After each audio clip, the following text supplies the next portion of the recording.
पाकव्याप्त काश्मीर म्हणजेच पीओके सध्या या भागात प्रचंड अराजकता पसरली आहे। रस्त्यावर उतरलेले नागरिक, पोलिसांचा गोळीबार आणि पाकिस्तानी सैन्याविरोधात पेटलेला असंतोष। पीओके अचानक का धगधगतंय?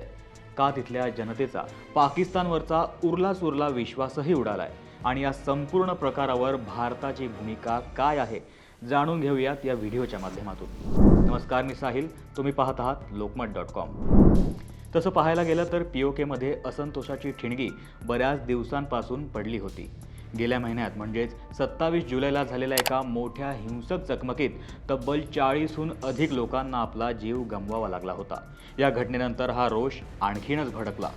जॉईंट अवामी ॲक्शन कमिटी या स्थानिक संघटनेच्या नेतृत्वाखाली आता संपूर्ण पीओकेमध्ये आंदोलनं अधिक तीव्र करण्यात आली आहेत। पण हे आंदोलन असं अचानक उभं राहिलेलं नाहीये। 2023 पासून पीओकेमधील जनता, वाढलेली महागाई, रोजच्या खाण्यापिण्याच्या वस्तूंच्या किमती अक्षरशः गगनाला भिडल्यात। खाण्याचं पीठ, वाढलेली वीज बिलं आणि यासह मूलभूत औषधांचा देखील तुटवडा होता। यामुळे पीओकेमधील लोकांचा संयम सुटला आणि महागाई विरुद्ध पीओकेमध्ये पडलेली ही ठिणगी आता 2026 मध्ये एका प्रचंड मोठ्या वणव्यात रूपांतरित झाली आहे। पीओकेमध्ये आंदोलन अजून सुरूच आहे। 26 ऑगस्टला पीओकेमध्ये मोठ्या प्रमाणात निदर्शनं करण्यात आली, तर हे आंदोलन 29 ऑगस्टपर्यंत देखील सुरू राहणार आहे। कारण हा लढा केवळ महागाईपुरता मर्यादित राहिलेला नाही, तर हा लढा आता पाकिस्तानच्या दडपशाहीविरुद्ध सुद्धा आणखी बुलंद होतोय। आता जाणून घेऊया त्या आंदोलकांची सर्वात मोठी आणि मुख्य मागणी काय आहे ते। ही मागणी आहे पीओके विधानसभेतील 12 राखीव जागा पूर्णपणे रद्द करण्याची। तुम्हाला प्रश्न पडला असेल की पीओके विधानसभेत एकूण 53 जागा आहेत, तर मग पाकिस्तान सरकारसाठी या 12 जागा एवढ्या महत्त्वाच्या का आहेत? आणि पीओके येथील स्थानिक लोक त्यालाच विरोध करतायत। खरं तर पीओकेच्या 53 जागांपैकी 33 जागांवर प्रत्यक्ष तिथे राहणारे स्थानिक लोक मतदान करतात। 8 जागा महिला आणि तज्ज्ञांसाठी असतात, पण उरलेल्या 12 जागा पाकिस्तानमध्ये राहणाऱ्या काश्मीरी रेफ्युजीजसाठी असतात। आणि यामागे तशी कारणं सुद्धा आहेत। पहिलं कारण, हे मतदार पीओकेच्या बाहेर म्हणजेच पाकिस्तानमध्ये राहत असल्याने पाकिस्तानी लष्कर आणि सरकार इथे आपल्या मर्जीतले उमेदवार सहजपणे निवडून आणतात। दुसरं कारण म्हणजे 53 जागांच्या विधानसभेत बहुमतासाठी 27 आमदारांची गरज असते। म्हणजे समजा पीओकेमधील स्थानिक 33 जागांवर तिथल्या जनतेनं पाकिस्तान विरोधी नेत्यांना निवडून दिलं, तरीही ते स्वतः सरकार बनवू शकत नाहीत। कारण 12 राखीव जागांच्या जोरावर पाकिस्तान पीओकेच्या सत्तेवर स्वतःचा हक्काचा माणूस बसवू शकतं। म्हणजे थोडक्यात सांगायचं झालं तर नाव काश्मीरी रेफ्युजीजचं, पण सत्ता मात्र पाकिस्तानच्या सरकारची। आणि याच कारणामुळे आज तिथली जनता रस्त्यावर उतरून मागणी करते की या 12 जागा रद्द करा आणि पाकिस्तानचा हस्तक्षेप थांबवा।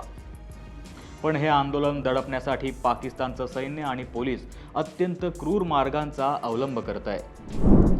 जसं की संपूर्ण भागात इंटरनेट सेवा खंडित करण्यात आली आहे। रेशनच्या गाड्या आणि अन्नधान्याचा पुरवठा अडवला गेलाय। अनेक कार्यकर्त्यांना तुरुंगात डांबलं गेलंय। थोडक्यात सांगायचं तर पाकिस्तान स्वतःच्याच ताब्यातील लोकांवर एका हुकुमशहासारखा अन्याय करतोय। आणि याच दडपशाहीच्या निषेधार्थ पाकिस्तानच्या स्वातंत्र्य दिनाच्या दिवशी पीओकेमधील काश्मीरी कार्यकर्त्यांनी इंग्लंडच्या ब्रॅडफोर्ड येथील पाकिस्तानी कन्सुलेट बाहेर निदर्शनं केली आहेत।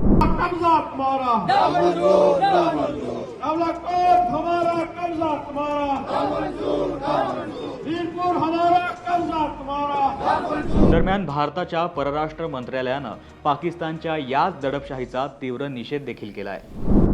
बहुत सारे लोगों की जानें गई हैं वहाँ, और साथ ही साथ बहुत सारे लोग वहाँ पर हताहत हुए। उसके अलावा बहुत लोग को इंजरीज भी आई हैं। और पहले जैसे कि मैंने बताया था कि वहाँ पर जो एसेंशियल कमोडिटीज़ है, जो आम चीज़ें हैं, आम वस्तुएं हैं रोज़मर्रा के, उस पर भी काफ़ी रोक लगाया गया है। और हालात ऐसी है कि जो वहाँ पर आवाम हैं, लोग हैं, उनको अंतर्राष्ट्रीय समुदाय से सिंपैथी की, सॉलिडारिटी की ज़रूरत है और वो उनको मिलना चाहिए। तर प्रश्न असा उपस्थित होतोय की हे आंदोलन आणखी तीव्र होणार का? तर नक्कीच होणार। हे आंदोलन आणखी तीव्र होण्याची शक्यता नाकारता येणार नाही। कारण पाकिस्तानला आता पीओकेमधील जनतेचा हा उद्रेक थांबवणं अवघड जाणार आहे। एका बाजूला बलुचिस्तान आणि दुसऱ्या बाजूला पीओके। पाकिस्तानच्या दडपशाहीच्या धोरणामुळेच त्यांना भविष्यात आणखी किती संकटांना सामोरं जावं लागेल हे आता येणारा काळच ठरवेल। या संपूर्ण प्रकरणावर तुमचं काय मत आहे आम्हाला कमेंट बॉक्समध्ये कळवायला विसरू नका.